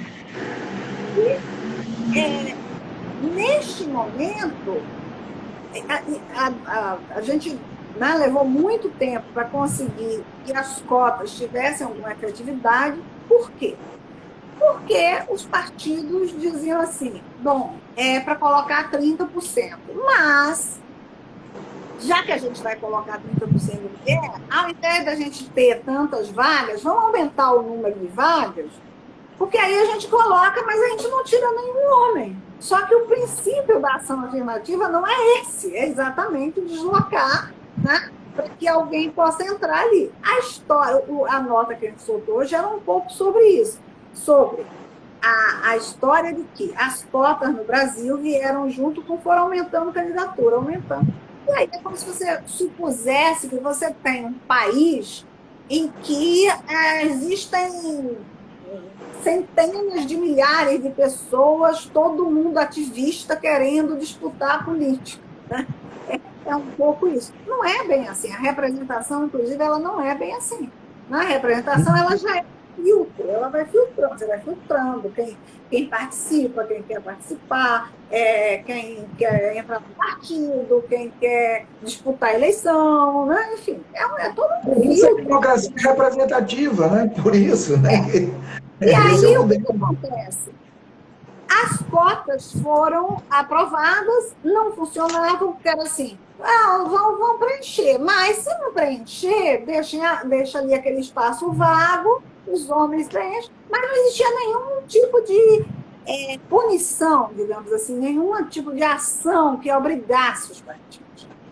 Essa obrigação, ela veio só a partir de 2009, foi uma luta muito dura para a gente conseguir que primeiro se obrigasse, depois verbas. Foi uma luta dura. O que é que acontece? Vem essa proposta, com esse parlamento que a gente está aí, que infelizmente é um parlamento muito complicado, e aí a gente começa a ter algumas propostas que querem voltar a essa proposta de não, a gente deixa as cotas, mas o partido não vai ser obrigado. Se ele não lançar a mulher, ele não vai nada acontecer com ele, né? Um dos autores, diga-se de passagem, é um conterrâneo seu, é meu também, porque eu sou baiana, né? Mas é um senador da Bahia, que é um dos projetos que está em discussão na Câmara agora, em que ele propõe, literalmente, retirar a obrigatoriedade de que os partidos votem um mínimo de 30% de mulheres. Ele defende que aquilo ali estabeleça, mas que se o partido não cumprir, e ele justifica dizendo que não, que as mulheres não querem participar, é uma coisa, então é uma vergonha. Agora, é uma vergonha que parlamentares, democratas votem uma coisa dessa, porque isso significa... Inclusive de esquerda estão embarcando. Inclusive de esquerda. Né? E aí a nota que nós fizemos, ela foi o seguinte, qual é a justificativa que esse pessoal tem? Aí quando eu falo pessoal, eu estou dizendo o seguinte, PSL, esses partidos mais de extrema-direita, né? Ou uma parte dos partidos liberais, eles são contra as cotas. É a ideia da meritocracia. Você chega lá se você quiser participar e você chega lá pelos seus méritos. Ora, a gente sabe o que é a meritocracia. Né? Quem é que querer participar? Uma mulher que tem que voltar para casa para cuidar do filho, uma mulher que vai chegar em casa, né, e vai trabalhar o dobro de horas que o cara trabalha, né, dentro de casa. o querer tem que ter estímulo. É isso que é a ação afirmativa. Então, eles justificavam dizendo o seguinte: ora, nós não achamos mulheres nas listas, e, portanto, o partido está sendo prejudicado. O que nós fizemos foi, primeiro, dizer: olha, qualquer democracia, não pode existir um partido que está sendo prejudicado pensando o que é o partido, se não é homens e mulheres, cidadãos e cidadãs. Então, você não pode pensar nesses termos, né? A democracia está sendo prejudicada se você não tiver mais mulheres. Você não tem que ter matematicamente 50%, 50%. Sim. Você tem que ter um mínimo de equilíbrio nisso, né? E nós mostramos esse material, então nós fizemos a seguinte pergunta: será mesmo que os homens estão deixando de se candidatar nessas listas eleitorais porque não tem mulher, porque eles não podem, porque a cota impede que eles se candidatem? E nós mostramos que não, né? Que na realidade metade dos partidos, quase metade, poderia ter lançado mais homens e não lançam, e não é porque não tem mulher. Eles não teriam nenhum impacto e nenhuma transgressão da legislação. Eles não lançam porque, por várias razões, mas entre elas, uma questão pouco votada, exatamente isso, é que nesses 25 anos da cota, quando se estabeleceu a cota, se aprovou e se disse: tá bom, é uma cota de 20%, a gente vai aumentar em 20% o número de candidatos. Ou seja, a gente aumenta a cota, mas os homens, nenhum vai ser deslocado. Aí depois eles aumentaram para 150%, quando aumentou a cota para 30%. Então, eles aumentaram em muito o número de candidaturas. E agora, o que acontece é que eles estão desesperados por causa da história das coligações, porque não existem candidatos suficientes para as diversas chapas, né? E existe uma história chamada dinheiro no meio disso, né? E aí, se eles mantiverem a legislação como ela estava antes, vão ter que garantir os 30% de mulheres e vão ter que distribuir, dar dinheiro para as mulheres. Assim, a história é um retrocesso para que os partidos possam fazer a sua engenharia eleitoral sem ter que mexer nessa característica em que o Brasil está em penúltimo lugar na América Latina. Ora, se no Chile a gente teve paridade entre homens e mulheres na Constituinte, não é? O Chile tem paridade. Se na Argentina se pôde votar isso, já chegou a 40%, 42%. Se no México se votou, já estamos em 45%. Como que a gente não pode fazer isso no Brasil? Só se explica por machismo. Não tem. E olha, e no final é o seguinte: a culpa é da mulher, né? Ou seja, há uma manipulação dos recursos, muitas candidatas, inclusive, são cooptadas no sentido de transferir recursos para candidaturas masculinas, ou seja, são candidaturas, na verdade, laranja, né? Ou seja, há uma manipulação com o uso do controle do recurso, ou seja, eu pego alguém que precisa de dinheiro e que é mulher, diz: olha, você finge que é candidato, você vai ser remunerado por isso, e na verdade esse recurso fortalece a minha candidatura.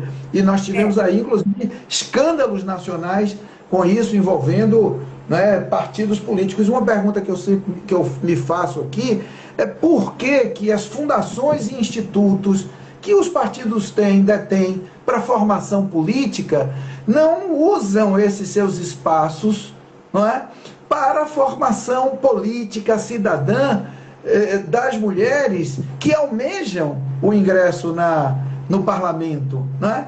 Então, assim, não há uma movimentação, inclusive no âmbito partidário, nesse sentido de formar politicamente, né? É claro que forma-se homens e mulheres, mas se há uma dívida histórica, e isso poderíamos estar discutindo aqui, a questão do racismo, do negro, não é, das cotas de universidades, não é? Mas por que os partidos políticos não investem na formação política para termos um nível maior de interesse e de capacidade de disputa e de competição? Então, no fundo, é isso mesmo, é uma tentativa só de controlar o recurso, não escapar, né, do controle masculino os recursos. Eu acho isso um absurdo e assim, Clara, eu queria enganchar, tem muita gente aqui passando que eu queria, né, não deixar de registrar: Luísa Medeiros, Silva Lopes, lá de Lençóis,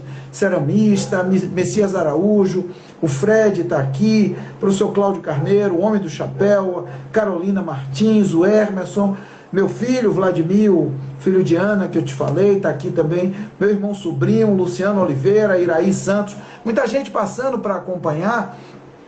Mas eu queria enganchar essa pergunta da política com uma outra, que é o seguinte: o novo relatório da CEPAL, essa Comissão Econômica para a América Latina, 2020, né, ele afirma que esse problema da desigualdade de gênero, né, e de ausência de autonomia e de participação da mulher na sociedade são essenciais ao desenvolvimento sustentável. Torna-se também, portanto, um problema econômico. Aliás, a meta número 5 dos ODS, dos Objetivos do Desenvolvimento Sustentável, e que está também chegando na ponta da empresa, esse tal compromisso ESG-ODS, que todas as grandes corporações capitalistas, elas passam a assumir, né, sob risco de começar a enfrentar barreiras econômicas, barreiras de processo, barreiras de produtos, etc, etc. Portanto, impacta também as empresas, as economias. Até assim, você vê que é uma questão, essa não participação política, ela também tem uma outra face, que é a não participação da mulher nas economias. E essas economias que você fala são economias que têm maior paridade e que estão também tendo melhor desempenho do que a economia brasileira. E não é por coincidência. Não é por coincidência. Esse empobrecimento da sociedade tem como um dos fatores, ninguém está dizendo aqui que é o único, mas tem como uma das variáveis importantes o problema também desse cada vez maior decréscimo da participação da mulher, como é da juventude juventude negra, e quando é mulher negra, e ainda por cima LGBTQI+, aí, enfim, torna-se uma exclusão absoluta, né, da sociedade.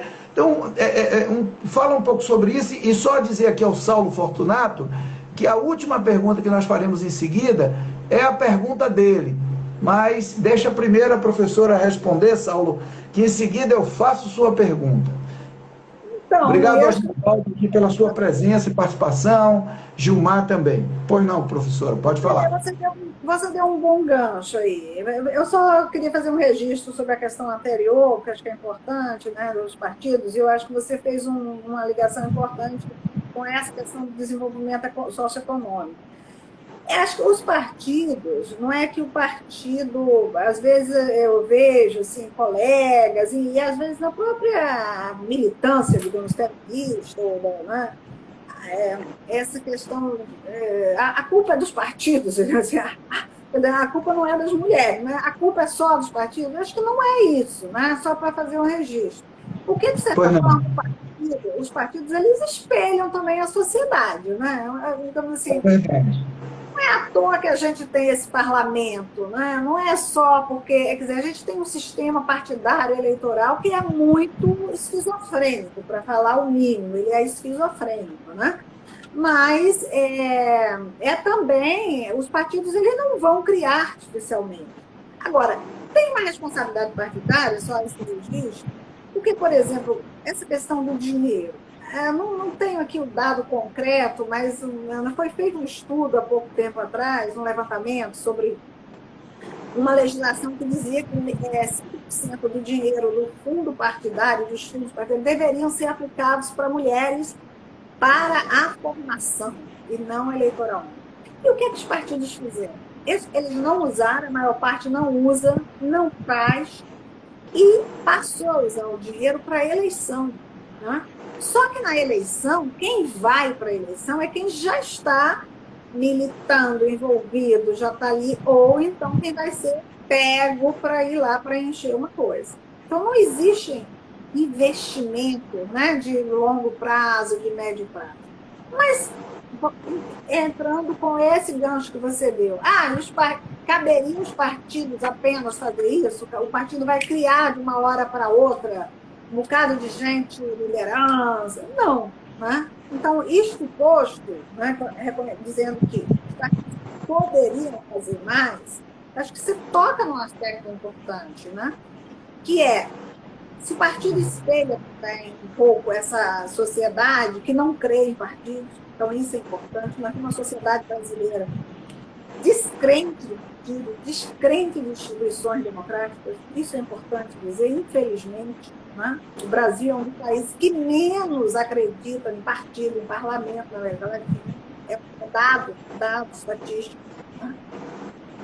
Mas a participação, também quando você tem situações de extrema pobreza, situação de extrema desigualdade, situação de extrema privação, como é a nossa, do nosso país, né? da maior parte do povo brasileiro, né? O país é um país, né, um dos mais desiguais do mundo, onde a diferença entre pobres e ricos é maior, né? A privação, né, a média do rendimento do brasileiro baixíssima. E junto a isso, você não tem política social, você só tem, quer dizer, as pessoas têm que viver para poder botar a comida na mesa, né, naquele dia, sem saber se no dia seguinte elas vão ter. Essa é a realidade da maior parte das pessoas nesse país. A extrema miséria ou a pobreza, ela é inimiga da participação. Né? Então, você tocou nesse ponto e eu acho que é importante. Né? O desenvolvimento, você tem um mínimo de condições de dignidade, de sobrevivência, de condições de trabalho, também uma condição para você ter uma participação democrática. Né? Porque isso vai desde, se as pessoas não estão trabalhando, se elas não estão inseridas, elas, inclusive, não têm muito espaço de socialização, de debate, elas não têm, não convivem. Quer dizer, essa própria coisa que é por onde você forma lideranças políticas. Né? Mas se as pessoas também não estão trabalhando, se elas têm que correr atrás, elas não têm nem como pensar na política. A política acaba sendo uma coisa absolutamente secundária. Que, na realidade, acaba sendo perverso, né? Porque a política, ela define os próprios usos dos recursos das nossas sobrevivências. É a política que faz isso. Acabamos sendo um ciclo vicioso, perverso. Não estou discutindo aqui utopia, socialismo, eu estou discutindo assim, a política é isso. O que é política? As formas coletivas, sejam elas quais forem, o voto, a democracia direta, para que os indivíduos estudem como é que eles vão conviver, distribuir seus recursos e assim por diante. Então, o indivíduo, essa forma que as pessoas têm de pensar a política, elas também estão associadas ao descrédito, à desinformação, à falta de condições, inclusive, de acessar o mínimo a condição de trabalho. E eu acho que, particularmente no Brasil, se a gente pensar, isso é importante dizer. A gente tem, para as mulheres, além de, por exemplo, renda menor, né? Comprovadamente. Mesmo quando você trabalha, o mesmo número de horas, etc., as mulheres ganham menos do que os homens. A maior parte das mulheres não, a maior parte dos desempregados costuma ser de mulheres. Agora mesmo, é recorrente. E agora, na pandemia, também. Né? O desemprego atingiu mais mulheres do que os homens. As mulheres trabalhavam em restaurantes, né? As mulheres trabalhavam em serviços como cabeleireiro, uma série de coisas que fechavam. Né? Diaristas, as as empregadas domésticas. Né? Quer dizer, então você junta precariedade com falta de emprego. E essa é a situação que a gente vive no país. Agora, Aí você tem as mulheres mais penalizadas do que os homens. Estatisticamente, as mulheres sofrem mais desemprego do que os homens. Porque acaba que elas, por exemplo, quando você faz uma opção de um emprego, as mulheres fazem uma opção, muitas vezes, quando podem optar, no emprego de 6 horas, porque elas têm que trabalhar em casa. Tem vários fatores. Né? Então, ao lado disso, nós temos um país que não tem o mínimo de apoio de política social. Veja, nós temos um país em que você não tem serviço público de creche, você não tem apoio institucional, em que se as pessoas ficarem doentes, quem vai cuidar são as mulheres, e a gente tem uma pandemia. Então, tudo isso é como se fosse assim, uma força contrária, né, a essa ideia de caminhar para a igualdade. Né? Então, se fala muito dessa questão.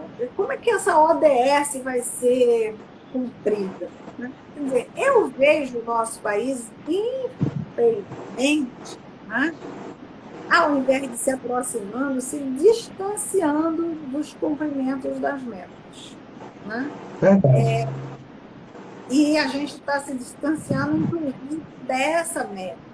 Porque o que a gente teve, por exemplo, veja o retrocesso. Outro dia eu estava vendo, não tenho aqui o dado, mas a pouca verba que se tinha para investimentos públicos, governamentais, em programas voltados para as mulheres, que já não existe mais Secretaria das Mulheres, né, mas existe lá um tal do ministério que tem lá família, porque é como se mulher fosse sinônimo de família. Nem os programas básicos de violência, alguns outros, foram usadas essas verbas. A verba já é pouco, mas não foi usada. Imagina. Nós o país temos melhor, nos primeiros lugares do ranking do feminicídio no mundo. um dos primeiros lugares do ranking do feminicídio. E nós temos um governo que não usou sequer a verba para o combate à violência. Agora, teoricamente, o combate à violência, ele mobiliza mais, porque é uma coisa, digamos assim, mais pesada, né, do que programas sociais para estimular mulheres ou para apoiar a mulher. Então, nós não temos nada, nós temos um retrocesso muito grande, né, em relação às políticas sociais, com impactos.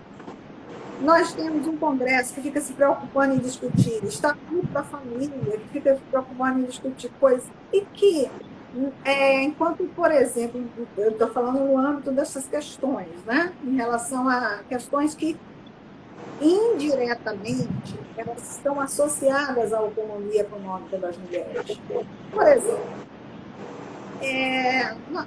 nós temos vários países na Europa, agora recentemente foi a Espanha, que eles já estabelecem a política de licença, que não é mais licença maternidade, é licença parental. E que, a licença vai ser de 6 meses e metade vai ser para os homens, e o homem não vai poder negociar. Quer tirar a licença? Tira. Não quer licença. Então, nós estamos já nesse nível. E aqui no Brasil, nós temos 5 dias de licença parental. No final do governo Dilma, ela botou 20 dias para funcionários ou empresas que quisessem. Mas também, com todos os avanços que houve, eu diria que os governos democráticos e progressistas, eles também poderiam ter avançado mais em algumas questões associadas a políticas sociais. Avançaram muito no combate à violência, né, em investimentos em relação digamos assim, essa dimensão simbólica, né, de direitos das mulheres. Mas quando a gente chega lá na hora, sabe, na hora de dividir o dinheiro, na hora do PIB, na hora de dividir o poder, aí o negócio é mais embaixo. Perfeito. Olha, esse é o tipo de conversa que a gente fica assim com vontade de fazer 2, 3 horas e ainda tem assunto por mais 2, 3 horas. É uma conversa muito rica, ao mesmo tempo que revela o aprofundamento que você tem do assunto, mas de maneira didática e simples para ser compreendido. Portanto, todos que aqui estão e por aqui passaram, aproveitando para mandar um abraço para Terezinha Passos, essa mulher fantástica, contadora de histórias e escritora. Meu irmão Antônio Mário está aqui também, né? Meu irmão sobrinho, muita gente boa passando por aqui. Mas assim, eu vou então pedir que, fazendo a pergunta feita pelo nosso amigo Saulo, que está aqui acompanhando a gente, fez diversos comentários ao longo da sua fala, fazer minha a pergunta dele, e em seguida eu vou então poder anunciar o nosso novo tema e palestrante, pedir a minha convidada querida, convidada honrosa, convidada Clara, que sugerisse também um livro, e a gente então finalmente vai encerrar. Eu escolhi uma música para a gente dar um fechamento, para a gente ouvir, fechando esse nosso bate-papo. A pergunta final para você, feita pelo Saulo, é: como nós podemos enfrentar essas burcas do século XXI, professora Clara Araújo? O que é que você tem a dizer? Olha, eu acho que nós temos enfrentado, né? Vamos, se a gente pensar bem, né? No momento, nas eleições de 2018, uma das grandes manifestações que ocorreram foram das mulheres, né? Enfrentando isso.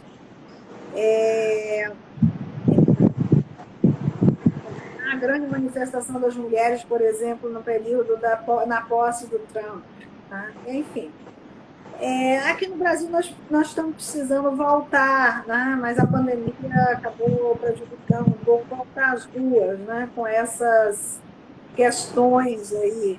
Eu acho que os movimentos de mulheres, os movimentos sociais em geral, políticos, eles deram grandes avanços, e uma coisa importante foi exatamente conseguir passar para a sociedade uma mensagem, né? É muito difícil hoje você ter pessoas que digam abertamente: eu sou contra a igualdade, né? Então, a gente tem aí um certo clima favorável, mas eu acho que uma pessoa que nos desafiam hoje é aquilo que a gente começou. É como fazer chegar à população, né, um conhecimento maior, sabe, de coisas que são, às vezes, básicas, que a gente já sabe, que como a gente pode fazer isso. Os setores progressistas têm um desafio aí de incorporar essas questões, não como durante muito tempo a questão específica da mulher. Você não pode ter uma questão específica quando você está falando de 50% da humanidade, né? Os feminismos têm dado muito, por exemplo, todo o debate atualmente sobre cuidado, divisão sexual do trabalho, a discussão do cuidado, é muito um debate inovador do ponto de vista feminista. Quer dizer, olha, o problema do cuidado não é das mulheres, é um problema da reprodução humana. Todo mundo precisa de cuidado na vida, vai ser cuidado, foi cuidado, sem ele a gente não vive. Então, é um pouco isso, né? Então, eu acho que há um desafio que é isso, né? No espírito aí da meta do desenvolvimento, né, das ODS, ver isso, não tirar desse lugar que, às vezes, a própria esquerda bota da ideia de questão específica. Não pode ser questão específica, porque não é questão específica, né? Se todas nós, né, precisamos, em algum momento, de comer, de ser cuidados, né? De, enfim, sobreviver. Não existe questão disso. Essa questão não é específica. Né? E ela não é específica, não é só porque ela não é mais uma, na minha leitura. Ela não é, eu acho que o estatuto da questão da mulher, ela é diferente, ouso dizer, e não me entendam mal, das outras chamadas questões específicas. Porque quando a gente olha no tempo, nas culturas, há um conjunto de coisas muito comuns que diz respeito à dignidade humana. Respeito à dignidade humana. A humanidade, metade da humanidade, com suas variações, é composta de mulher. Então, eu acho que a primeira coisa como enfrentar é dar um outro estatuto a esse discurso. Essa é a... E a segunda é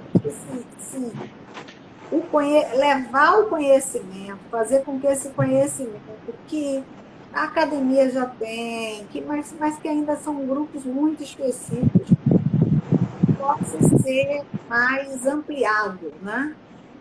Para que perca um pouco desse preconceito e desse retrocesso que a gente está vivendo, um obscurantismo. Então, mas eu acho que a gente não deve fazer isso sem que os setores progressistas tenham na cabeça isso, sabe? É um outro, não se trata de um ponto específico, de uma questão específica. Muito bom, professora. Eu dizer aqui ao Saulo que nós é que agradecemos, Saulo, que você tenha ficado até esse momento. Ele disse, já vai terminar. São quase 1h50, Clara. Quase 2 horas de conversa, mostrando... Isso não quer dizer que foi muito tempo, não. Isso quer dizer que a questão é muito relevante, que o problema é muito complexo e que nós precisamos dedicar mais tempo a esse tema, não é? Isso que você falou é o que a gente está tentando, é o que eu, por exemplo, estou tentando com essa proposta das terças distópicas e que agora, aproveitando para relembrar, que agora vai ser ampliada com a repostagem dessas entrevistas no YouTube e em breve tempo esse meu link que a gente lá no YouTube chama de Distópico Cast, a gente vai ampliar para que ele chegue ao Spotify, ao Deezer, ao Twitter, a todas as plataformas, porque é isso um pouco que você falou. Nós precisamos que a população, a sociedade brasileira, ela abrace essa discussão, esse tema, não é? Como uma questão central da sua própria agenda, e não como uma questão de minoria, como uma questão específica para ocupar apenas o debate da cota das mulheres no parlamento. Não, isso precisa estar capilarizado, isso precisa estar em todos os lugares, não é? E cada um de nós, para além da retórica, para além do discurso, olhar para o próprio exemplo. Como é que você está se comportando em relação a isso? Porque há uma distância, muitas vezes, entre o que a gente professa e o que a gente pratica. Eu costumo sempre repetir, o Michael Porter, ele diz assim, o exemplo não é a principal maneira de ensinar, é a única. Portanto, é bom observar qual é o exemplo que você está dando dentro de casa, nas relações de trabalho, nas relações de estudo, nas relações na academia, nas escolas, em cada lugar que a gente passa, que a gente circula. Qual é a relação que você estabelece com o outro? Com o outro. Essa é uma questão que define muito o que nós somos. E não a nossa retórica, os nossos discursos, porque esses, às vezes, ficam aí, se perdem no vento. No próximo dia 20, fica um pouco aí comigo, Clara, no próximo dia 21/9, próxima terça distópica, nós vamos falar de educação e tecnologia digital. Nós vamos falar sobre essa revolução dos computadores no campo da educação, que foi muito acentuada com a pandemia e com a emergência do que está se chamando de ensino híbrido, e mesmo do uso de smartphones como uma estratégia de ensinar e de aprender. Esse é o tema que nós vamos conversar, que é um tema também muito controverso, e o meu convidado é o professor Marival Chaves, físico, mais de 54 anos de profissão, fundador de colégios como o Nobel aqui em Salvador, na Bahia, o Status, o Sistema, e que criou uma plataforma disruptiva, a Edux, que é uma proposta muito interessante de inclusão e de excelência na educação brasileira. Então, esse é o tema que eu convido a todas e todos que estão participando desse nosso bate-papo para a próxima terça-feira, às 20 horas. Nosso tema é o Edux, a revolução digital em 5 etapas. Não é?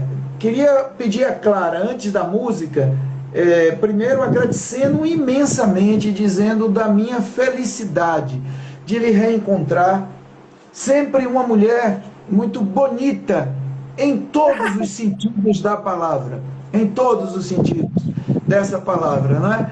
Pessoa sempre muito delicada, sempre muito gentil, mas sempre muito firme também nas suas posições, nas suas convicções, e eu me lembro ainda da sua figura em cima de alguns palanques, não é? Na defesa da democracia, das liberdades, não é? No nosso país. Então, primeiro, essa oportunidade que tive de conversar com você, de lhe ouvir, e que é hoje estendida a todos os que nos acompanharam desde o início. E aí, assim dizendo, e antes de pôr a música, pedi que você se despedisse dos nossos amigos e amigas, mas também deixasse um livro, uma sugestão, ou um site, algo que pudesse entusiasmar aqueles que ficaram encantados com a sua presença e com a sua fala, e que pudessem também, nesse caso, consultar. Então, se você desejar, é óbvio que isso não é nenhuma exigência, mas a gente se pergunta, né? Porque é tanta coisa importante, assim, consulta o que? E se eu quiser saber um pouco mais, eu leio o quê? Não é? Então, se você tiver algum livro a indicar, está na hora. Muito obrigado de coração, viu, Clarinha? Agora eu posso chamar assim. Professora Clara Araújo agora se transforma na Clarinha, a querida amiga baiana. Atenção, hein? Esse sotaque meio carioca aí, ele foi apropriado, mas é baiana. Muito tempo já morando aqui, mas eu não perco também, não, o sotaque, o afeto, baiana de coração e de origem.